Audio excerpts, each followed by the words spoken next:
하나님의 말씀은 신명기 10장 12절에서 22절 말씀, 구약성경 278페이지 신명기 10장 12절에서 22절 말씀 교독하시겠습니다. 이스라엘아, 너의 하나님 여호와께서 너에게 요구하시는 것이 무엇이냐? 곧 너의 하나님 여호와를 경외하며 그의 모든 도를 행하고 그를 사랑하고 마음을 다하고 뜻을 다하여 너의 하나님 여호와를 섬기고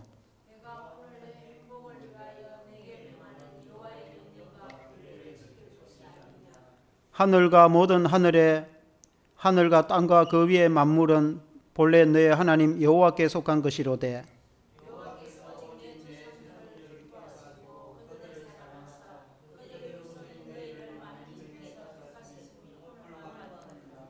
그러므로 너희는 마음의 할례를 행하고 다시는 목을 곧게 하지 말라.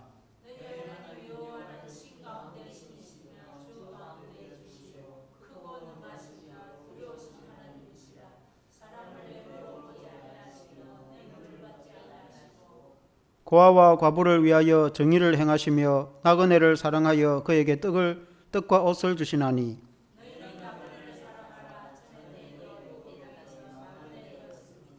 너의 하나님 여호와를 경외하여 그를 섬기며 그에게 의지하고 그의 이름으로 맹세하라.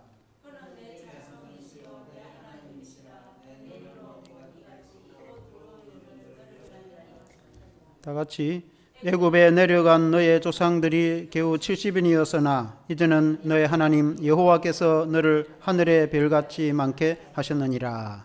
아멘. 할렐루야. 하나님이 요구하시는 것이라는 제목으로 말씀을 드리겠습니다. 하나님이 우리 인생들에게 요구하는 것이 무엇이냐? 신명기 10장 12절에 보면 이스라엘아, 너의 하나님 여호와께서 너에게 요구하시는 것이 무엇이냐?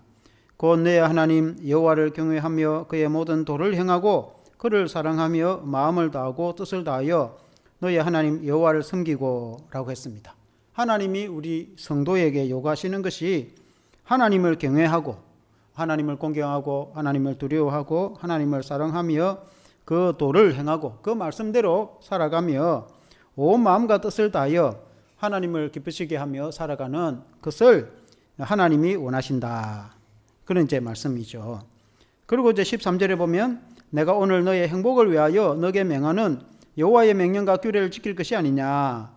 그 모든 것은 너의 행복을 위하여 그렇게 하는 것이다. 하나님이 우리에게 요구하시는 것, 다시 말하면 하나님을 경외하고 하나님을 사랑하고 하나님의 말씀대로 살아가는 그것이 하나님이 우리에게 요구하시는 것이라고 하면 그것은 우리의 행복을 위한 것이라 하나님이 그렇게 이제 말씀을 하셨습니다.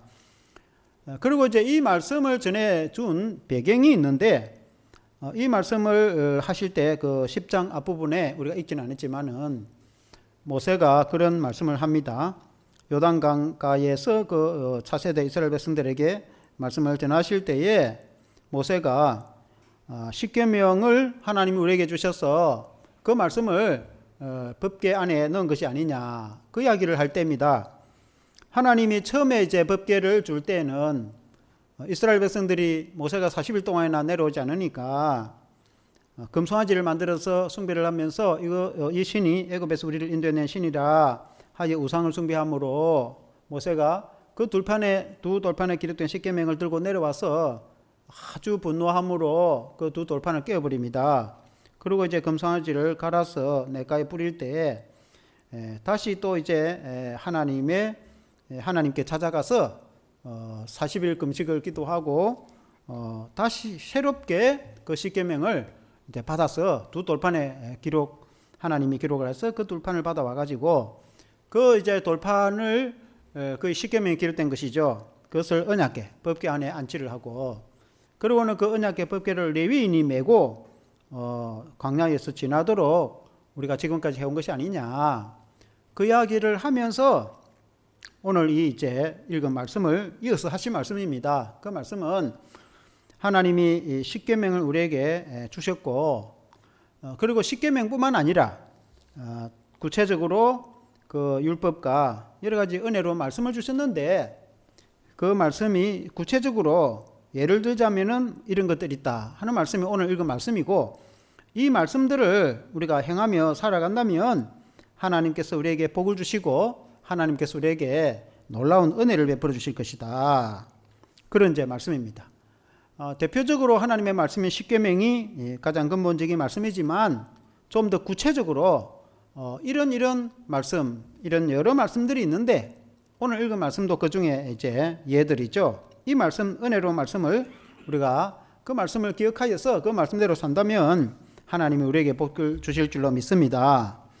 그 구체적으로 어떤 말씀이냐? 첫째로 하나님이 우리에게 요구하시는 그 말씀들은 공의를 행하라. 공의를 행하라. 한번 같이 해보겠습니다. 하나님이 요구하시는 것은 공의를 행하라. 이 공의를 행하라는 것이 10장 17절에 보면 너희의 하나님 여호와는 신 가운데 신이시며 주 가운데 주시요 크고 능하시며 두려우신 하나님이시라. 사람을 외모로 보지 아니하시며 뇌물을 받지 아니하시고 라고 했습니다. 그 하나님은 신 중에 신이시다. 그 신 중에 신이시고 주 중에 주이신 그 주님이 말씀하셨다. 그 주님이 우리에게 공의를 행하러 가셨다. 그런 이제 말씀인데 신 중에 신, 이 땅에 신이 많이 있습니다. 어떤 경우에는 사람들이 만든 신도 있습니다. 나무로 깎아서 돌로 깎아서 만든 우상들은 사실은 생명이 없고 그냥 사람이 만든 그냥 우상입니다. 그 우상에 이제 복을 달라고 이제 빌고 섬기는 것이죠. 또 가나안에 그런 신들이 많았고 또 어떤 신들은 잡신, 귀신들도 있습니다. 귀신들은 원래는 하나님을 찬양하는 천사들이었는데 하나님께 교만하여서 이 땅에 쫓김을 받아서 사탄과 함께 내려온 그런 악한 영들이 있습니다. 귀신이라고도 하고 마귀라고도 하죠. 사람이 죽어 영혼이 된 그런 것들이 아닙니다. 이 천사들이 타락한 악한 영들인데 악영들이죠.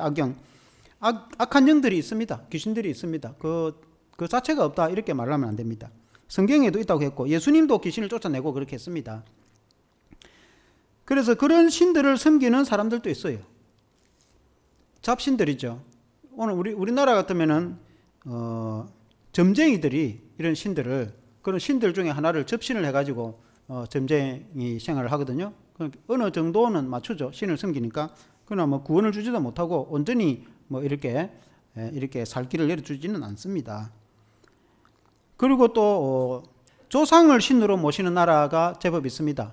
대표적으로 동양에 우리나라라든지 일본이라든지 뭐 중국도 그렇지만은 조상의 제사를 지내고 하는 것은 조상을 신으로 모십니다. 조상들이 수호신이라고 이렇게 생각합니다. 왜냐하면 조상들이 자손들을 보호해준다고 생각하니까 신으로 모시는데 아프리카에 같은 그런 일부 종족들도 그런 종족들이 있습니다.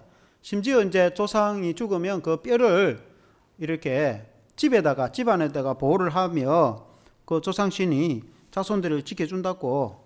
우리는 뭐 무덤을 바깥에도 묻지만은 아프리카 사람들은 심지어 뼈를 집안에 모셔가지고 그 신이 떠나지 않고 영혼이 맞으면 조상의 영혼이 이 자손들을 지켜준다 이렇게 믿는 아프리카 토인 종족들도 많이 있습니다. 조상을 신으로 모시는 그런 차원이죠. 이렇게 세상에 많은 여러 그 사람들이 우상처럼 섬기는 신들이 있는데 그러나 우리 하나님은 그렇지 않다. 우리 하나님은 창조주가 되시고 신들의 신이시고 모든 주의 주가 되시는 분이 우리 하나님이시다. 그 하나님이 말씀하신 말씀이다. 그 말씀이죠. 그리고 이제 그 하나님은 주의 주가 되신다. 그렇게 이제 말씀했습니다. 주라고 표현할 때는 여러 이제 영적인 혹은 그 신앙의 주도 되고 그 당시에는 군주를 주라고 표현을 많이 합니다. 왕을 주라고 표현한다 이 말이죠. 그래서 우리 하나님은 왕의 왕이시다. 주의 주가 되신다. 그때 당시에 군주들은 오늘같이 통치만 하는 것이 아니고 재판도 겸하여 했습니다. 그래서 그 군주들이 왕들이 재판을 할 때 공의로 재판을 해야 됩니다. 재판을 할 때 약한 자를 억울하게 하면 얼마나 불이하게 되겠습니까? 그러니까 왕이 가장 중요한 덕목 중에 하나는 재판을 공의롭게 하는 겁니다. 그래서 뇌물을 받지 않고 재판을 공의롭게 하는 왕이 좋은 왕입니다. 그래서 우리 하나님은 왕의 왕이신데 뇌물을 받지 아니하신다. 우리 하나님은 어느 사람에게 뇌물을 받고 하겠습니까? 그럼 우리 하나님은 공의로운 하나님이시다. 하나님은 심판주도 되시지만 하나님은 공의로우신 분이시다. 우리 하나님의 성품에 자비와 사랑도 있지만 공의의 하나님이시죠. 그래서 하나님은 공의로운 분이시다 하는 거예요. 하나님은 왕이시기 때문에 그렇습니다. 그래서 하나님이 왕으로서 공의로운 것처럼 하나님을 본받아 너희도 공의로운 자가 되라. 그것이 하나님 우리에게 요구하시는 것입니다. 우리 인생에 또 성도에게 요구하는 것인데 18절 중간에도 보면 정의를 행하며 그렇게 말했습니다. 공의와 정의를 행하라는 것입니다. 공의와 정의를 행하는 것은 대체로 약자를 보호하는 데 많은 것이 좀 포함이 되어 있습니다. 재판을 할 때에 약한 자가 억울하게 재판을 받는 경우, 왜냐하면 강자는 권력과 있고 권력과 물질이 있기 때문에 많은 경우에 보호막이 됩니다. 보호의 방편이 됩니다. 그러나 약자는 그럴 수 없기 때문에 어떤 경우에 역사적으로나 어느 나라든지 많은 경우에 억울함을 당할 수가 있는데 그 억울함을 당하지 않도록 하는 그 약자들을 보호하는 거기에 정의가 실현되어진다. 대체적으로 그런 경우가 많다는 것입니다. 특히 재판을 할 때에 재판하는 사람이 정의를 행하여서 약자가 억울함을 당하지 않도록 공의로운 재판을 하는 그것이 하나님이 우리에게 요구하는 것이다.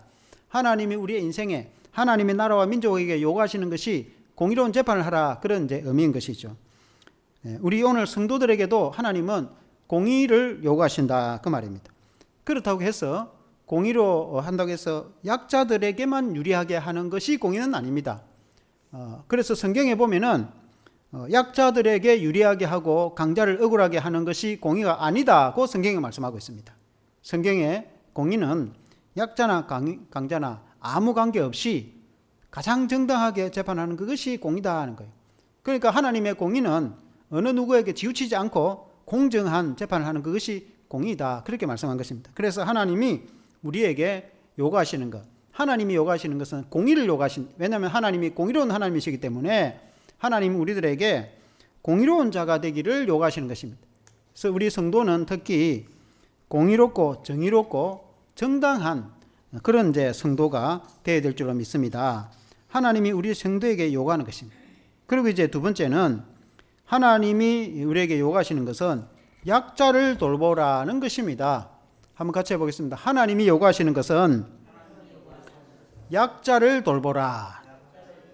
18절 말씀해 보면 한번 같이 읽어보겠습니다. 18절에 고아와 가부를 위하여 정의를 행하시며 나그네를 사랑하여 그에게 떡과 옷을 주시나니. 약자를 돌보는 대표적인 말씀입니다. 하나님이 그렇게 하시고 또 하나님을 따라서 성도가 마땅히 이렇게 하라. 이것이 하나님이 우리의 인생에 요구하는 것이다. 하나님 우리 성도에게 요구하는 것이다 하는 것이. 우리가 늘 말씀드리지만 말씀에 통해서 우리가 듣지만 고아와 가부 그리고 나그네 약자의 가장 대표적인 사람입니다. 구약이나 고대사에. 왜냐하면 고아는 부모가 없기 때문에 보호자가 없는 겁니다. 그래서 당시에 또 오늘도 마찬가지지만 다 부모가 사랑으로 자녀를 양육해야 되는데 부모가 없으니 그 아이들이 얼마나 여러분 힘들겠습니까? 오늘날에도 이제 고아원을 많이 운영합니다. 대체로 우리 기독교인들이 한 7, 80%는 다 운영을 합니다. 그리고 오늘날 잘 되었기 때문에 오늘날은 국가가 지원을 다 해줍니다. 그 수고하는 교사들 월급을 주고 운영비도 주고 거기에다가 또 이렇게 후원금이 많이 들어옵니다. 그래서 그들을 이제 입히고 먹이고 하는 데는 큰 지장이 없습니다. 그런데 그것이 끝이 아니죠. 부모에게 한없는 사랑을 받고 자란 아이들은 가슴이 가득 차고 풍성합니다. 비록 많은 물질을 가지거나 세상에서 큰 성공을 하지 않아도 항상 마음에는 가득한 풍성한 그런 은혜의 마음이 있습니다. 왜냐하면 클 때 부모님께 사랑을 받고 자랐기 때문에 그렇습니다. 그러나 그와 같이 부모의 사랑을 받지 못한 사람들은 아무리 좋은 것을 해줘도 아무리 좋은 옷을 입히고 아무리 좋은 것을 주고 먹을 것을 주어도 그 텅 빈 가슴을 채울 수가 없어요. 부모에게 받은 사랑이 없기 때문에 그 가슴에 허한 그걸 채울 수가 없어요. 어느 누가 채워줄 수가 없어요. 그러므로 이제 특히 이제 고아원을 운영하는 그런 분들은 예수님의 사랑으로 예수 믿는 성도가 운영을 할 때에 하나님의 사랑으로 그들에게 먹이고 입히고 양육하고 돌볼 때에 부모가 채워줄 수 없는 사랑을 하나님의 사랑으로 채워줄 때에 그 가슴에 채워질 수가 있는 것입니다.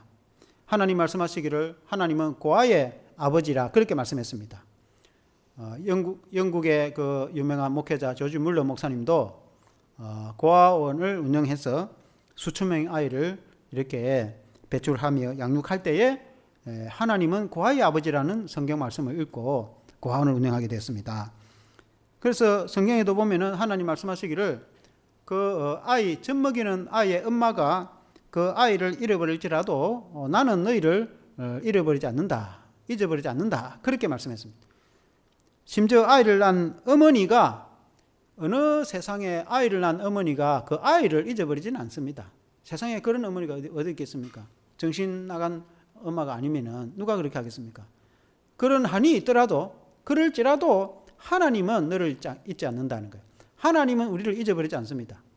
그러므로 부모가 버릴지라도 하나님은 우리를 버리지 않는다. 부모가 자식을 버리지는 않겠죠.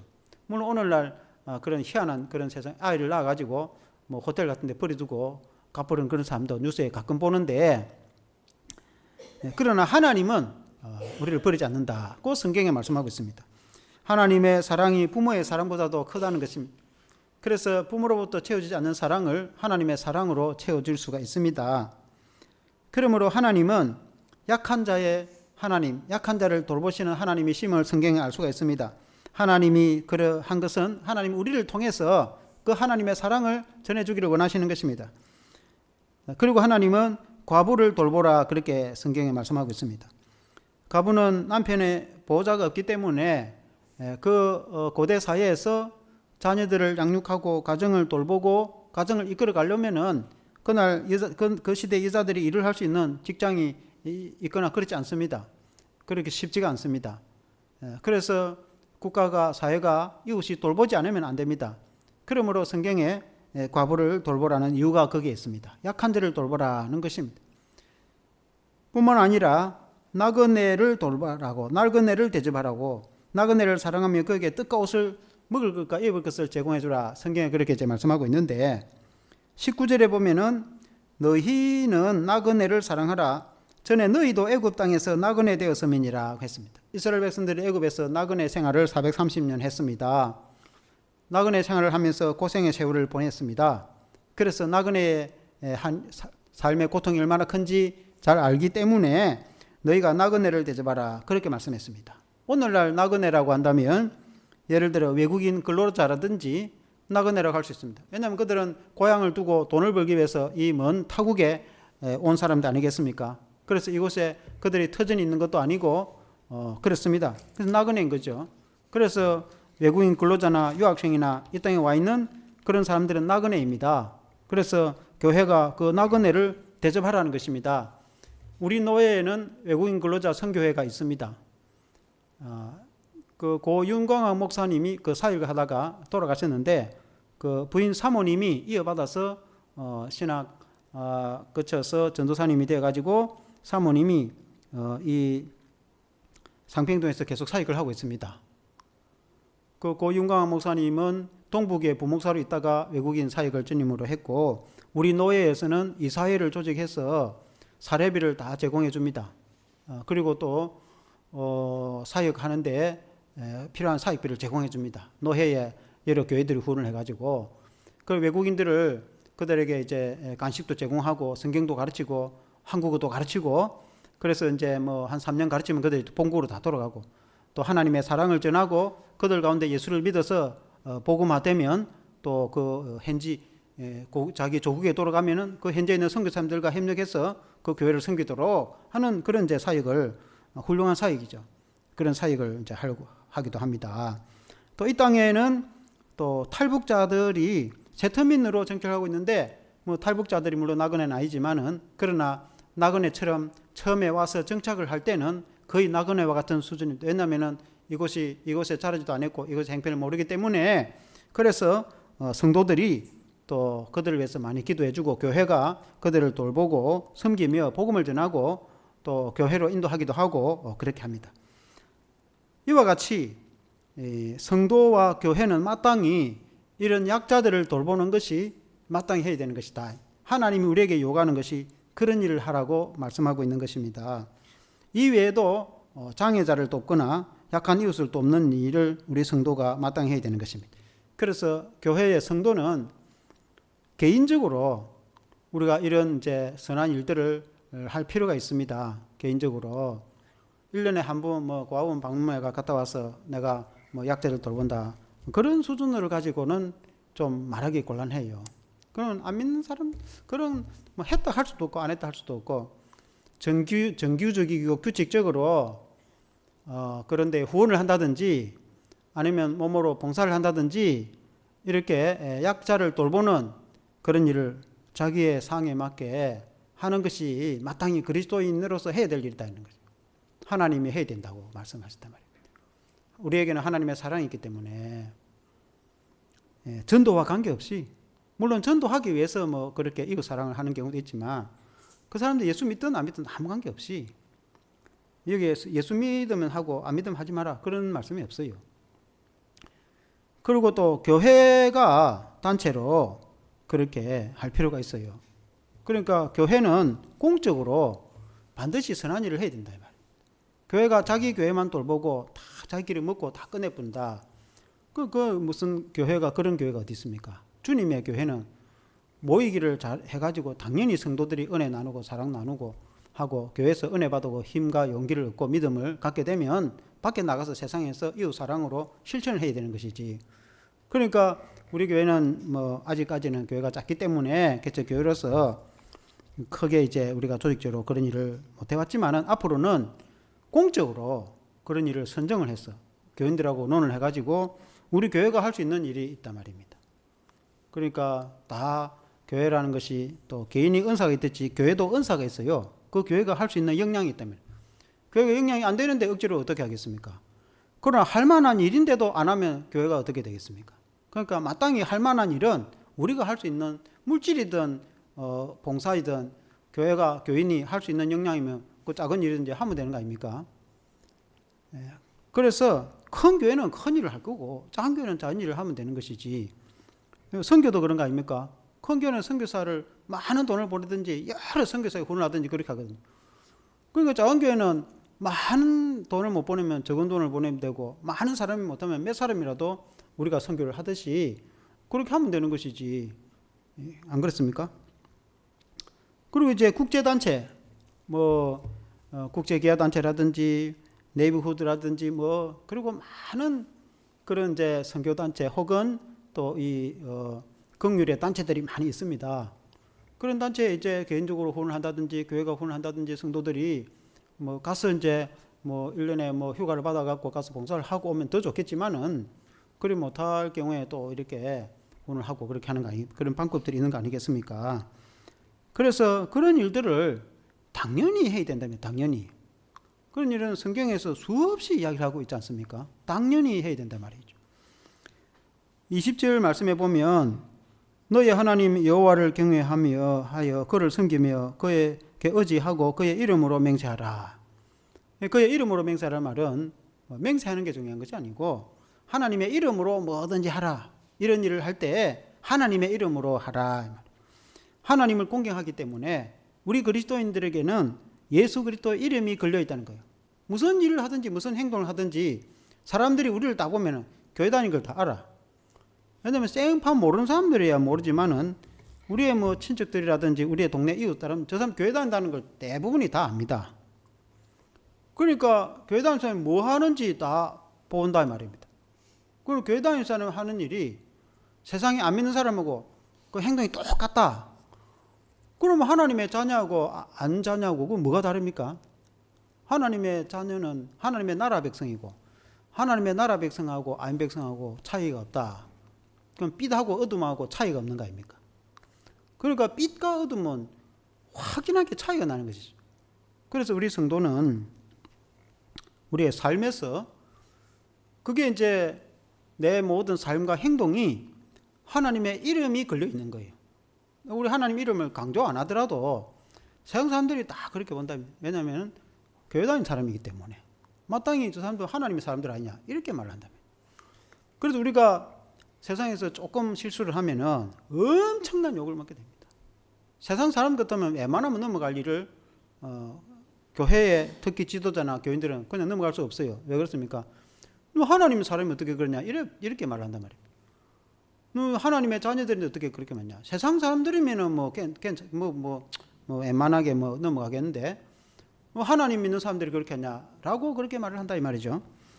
그래서 우리의 모든 삶에는 하나님의 이름이 걸려 있다. 그러면 우리가 빛의 사람이 되어야 마땅하고 14절에 보면은 하늘과 모든 하늘의 하늘과 땅과 그 위에 만물은 본래 너희 하나님 여호와께 속한 것이로되 모든 만물이 다 하나님의 것이고 그러면 우리가 주님 뜻대로 이 세상을 이제 섬겨야 된다. 우리가 오늘날 복음을 전거하고 영혼을 구원한 것이 물론 제일 중요하고 그리고 이제 나아가서 또 이웃의 빛이 되어서 이웃을 섬기는 것도 중요하고 나아가서 이제 세계의 그 환경단체라든지 하나님이 만드신 이 세계를 깨끗하고 이렇게 관리하는 것도 사실은 마땅히 우리 그리스도인들이 해야 될 일입니다. 그 국가와 사회의 모든 이 지구의 환경이 오염되는 걸 이렇게 막고 이렇게 환경을 깨끗하게 해야 될 일이 우리 그리스도인들이 해야 될 일인데 그렇게 잘하는 또 경우도 있고 어떤 경우는 그것까지 손이 미치지 못할 경우도 있는데 세상 사람들이 오늘날 환경단체 운동을 해가지고 물론 이제 좋은 일도 많이 합니다. 어떤 경우에는 그게 사실은 선한 뜻하고는 아무 관계없이 정치 활동만 하는 사람도 있고 많은 경우에 이름은 환경단체인데 진짜 환경보호에는 관심도 없고 정치 활동하는 사람들도 있고 그러나 진정으로 이 하나님 만드신 환경을 깨끗하게 잘 관리하는 그런 일에는 우리 그리스도인들이 오히려 앞장서서 해야 될 일이라고도 볼 수가 있어요. 어쨌든 15절에 보면 여호와께서 오직 너의 조상들을 기뻐하시고 그들을 사랑하사 그들의 후손이 너희를 만민 중에서 택하셨음이 오늘과 같으니라. 이 모든 세계의 주인이신 하나님이 이스라엘을 선택하셔서 하나님의 자녀로 삼으셔서 하나님께서 기뻐하시고 하나님이 사랑하시고 하나님께서 기업을 복으로 주셨다는 이제 그런 이제 말씀입니다. 오늘날로 말하면 모든 만민 중에서 우리 예수 믿는 성도를 하나님께서 우리를 기뻐하고 우리를 사랑하셔서 우리를 하나님의 자녀로 선택하셔서 하나님이 세우셨다. 그래서 우리가 하나님의 백성으로 하나님의 자녀로 선택을 받았는데 우리가 이 땅에 살아갈 때에 마땅히 하나님의 영광을 위해서 우리가 이 세상에 빛이 되고 세상에 좋은 영향을 줄 수 있는 그런 성도로서 살아갈 것을 요구하고 있는데 그것이 하나님이 요구하시는 것이다. 하나님이 우리에게 요구하시는 것이 오늘 말씀하신 대로 공의를 행하고 또 약자를 돌보고 선을 행하는 것이 하나님 우리에게 요구하는 거 아니겠습니까? 하나님이 우리를 기쁘게 여기고 우리를 백성으로 삼으셔서 그렇게 했으니 우리도 마땅히 그 하나님의 부름에 합당하게 우리가 그렇게 이제 살아갈 것을 말씀하고 있는 것이죠. 그렇게 하면 하나님께서 복을 주신다고 22절에 말씀하고 있습니다. 22절에 보면 애굽에 내려간 너의 조상들이 겨우 70인이었으나 이제는 너의 하나님 여호와께서 너를 하늘의 별같이 많게 하셨느니라. 그러니까 요셉 때에 그 아버지 야곱이 그 종족을 이끌고 애굽으로 내려갈 때 70여 명이었습니다. 그런데 모세 때에 출애굽할 때에 장정의 숫자가 60만 명 정도 되었습니다. 그러니까 이제 어린아이 여자와 어른들을 다 치면은 수백만이 되는 큰 민족이 되어서 출애굽을 하였는데 하나님께서 이만큼 은혜와 복을 주시지 않느냐. 우리 하나님은 복을 주신 하나님이 아니냐. 그러므로 너희가 이제 하나님 말씀대로 하나님이 요구하시는 것을 행하여 살면은 앞으로 더 창대하게 하나님께서 복을 주실 것이다. 그런 이제 말씀입니다. 그걸 오늘날로 이제 우리가 비유를 해본다면은 우리가 하나님의 자녀로 부름을 받아서 하나님이 우리에게 요구하시는 정의와 공의를 행하고 그리고 또 약자를 돌보고 이웃의 선을 행하며 살아가면 하나님께서 창대한 복을 주시겠다. 국가와 사회가 그래 하면 그 국가와 사회에 그런 복을 주실 것이고 그 가정이 그렇게 하면 그 가정과 가문에 그런 복을 주실 것이고 그 성도가 그렇게 하면 그 성도에게 복을 주실 것이다. 그래서 결론적으로 우리 하나님은 우리에게 창대한 복을 주십니다. 마땅히 당연히 예수 믿는 성도가 우리가 위로 신령한 그 하나님의 은혜를 얻는 것은 말할 것도 없고 이 땅에서 또 땅에서도 기름진 복을 받고 자녀 자손들이 창대하게 세계와 열방 가운데 우수한 민족이 되고 열방과 세계 가운데 지도자가 되고 머리가 되고 꼬리가 되지 않도록 하나님께서 우리에게 복을 주시는데, 마땅히 그 하나님이 복 주시는 그 은혜에 감사함으로 하나님이 우리에게 요구하시는 그 말씀과 신앙으로 살아갈 때 하나님이 더 복을 주신다는 것입니다. 그 요구하시는 것이 공의를 행하고 약한 자를 돌보라. 그래서 우리가 그리스도인으로 이 땅에 살아갈 때, 예수 믿는 성도가 이 땅에 살아갈 때 개인적으로 우리가 이웃에게 그런 선한 일을 하고, 그리고 교회가 공적으로 또 그런 사역을 하고, 그리고 이제 이 기독교 전체가 그 사회에서, 오늘 같으면 기독교연합회나 사회가 이 지역 사회에서 그런 이제 선한 일을 해야 되는 것입니다. 물론 이제 예수님 말씀대로 오른손에 하는 일을 왼손이 모르게 하는 경우도 많이 있습니다. 그럼 이제 그렇게 해야 될 게 있고, 오른손에 하는 일을 왼손을 모른다는 것은 남편이 하는 것을 아내도 모르게, 아내가 하는 걸 남편이 모르게 할 정도로 그만큼, 그러니까 이제 가난한 이웃들도 없는데 몇만 원 후원을 해야 될 경우에 그걸 다 부부에게 이야기를 해가지고 어떻게 그걸 다 하겠습니까? 한 끼 식사만 해도 1, 2만 들어가는데 그런까지 다 시시콜콜 이야기해가지고 그렇게 할 필요 없어요. 그런 거는 아무도 모르게 그런 거는 후원을 할 수 있단 말이에요. 그런데 이제 오른손이 모르게 왼손이 하는 거는 그건 개인이 할 일이고, 그 외에 우리가 공적으로 하든지 또 우리가 이 사회에 전도서에 보면은 7갈래의 그 음식물을 던지라. 그러면 네가 고난의 때에 그것이 너에게 돌아올 것이다. 그는 실제로 물에다가 음식을 옛날에 고시리 하듯이 음식을 집 던지라는 그런 말씀이 아닙니다. 그럼 7갈래라는 것은 내가 한 군데 후원했으면 됐지. 그걸로 끝나는 게 아니에요. 그 7은 그 숫자가 정해진 게 아니에요. 그러니까 그거는 어느 숫자는 그는 자기가 알아서 해야 될 일이지, 그건 교회가 정해줄 수 있는 게 아니잖아요. 그러니까 여러 군데로 구제나 그런 헌신이나 이런 거는 여러 군데로 이렇게 해가지고, 그리고 이제 자기가 여력이 안 되는 건 어쩔 수 없는 거죠. 여력이 안 되는데 어떻게 돕겠습니까? 그러나 여력이 되면 되는 만큼 이렇게 다 이렇게 후원을 하고 봉사를 하고 섬기고 그렇게 하라는 것입니다. 그렇게 하면은 너가 물된 동산과 같이 될 것이고, 그 동산에 물이 들어오면은 얼마나 동산이 꽃이 피고 그 숲이 아름답겠습니까? 과실을 맺고 예매를 맺고, 그리고 시냇가에 심은 나무와 같이 시지를 쫓아 가시를 맺고, 시냇가에 나무가 뿌리를 내리면은 아무리 햇빛이 내리쬐도 다른 나무는 다 말라 죽어버리도 그 뿌리가 시냇가에 내렸기 때문에 더 창성해진단 말입니다. 그러니까 하나님이 우리에게 은혜를 베풀어 주시면은 우리가 이 땅에 더 고난과 때약빛이 내리쬐도 더 창성해지고 더 은혜가 생기거든요. 그 하나님이 너의 영혼을 만족하게 할 것이고, 너의 마음에 기쁨을 줄 것이고 평안을 줄 것이고, 너희가 가정의 가문에 복을 줄 것이고, 너희 자녀와 자손들이 창대하게 될 것이고, 번영하고 번창하고 번성할 것이고, 그 하나님이 그렇게 복을 줄 때에 어떤 사람에게 그런 복을 주시느냐? 그것은 하나님이 우리 인생에 요구하시는 그 공의를 행하고 하나님을 공경하고 하나님을 사랑하고 그 사랑으로 이웃을 사랑하여서 선을 행하며 약자를 돌보고 그런 작은 일이지만은 실천을 하면서 살아갈 때에 하나님께서 너를 반석같이 지켜줄 것이고 너를 창대하게 해줄 것이고, 너의 영혼을 복되게 할 것이고, 너의 육신을 건강하게 할 것이고, 너의 자녀와 자손들을 복되고 가문을 창대하게 할 것이다. 그게 하나님 뜻이라는 것입니다.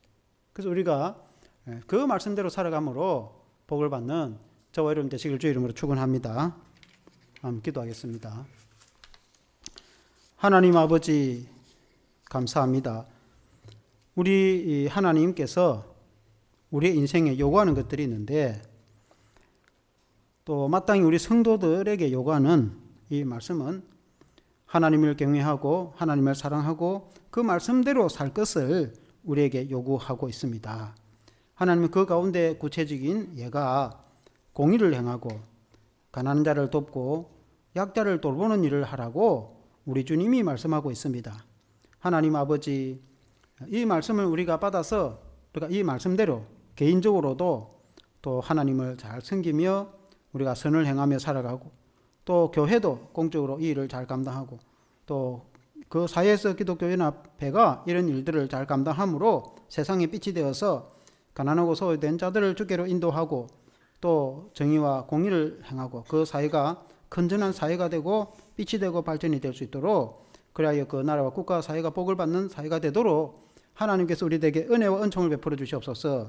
예수 그리스도 이름으로 기도합나이다. 아멘.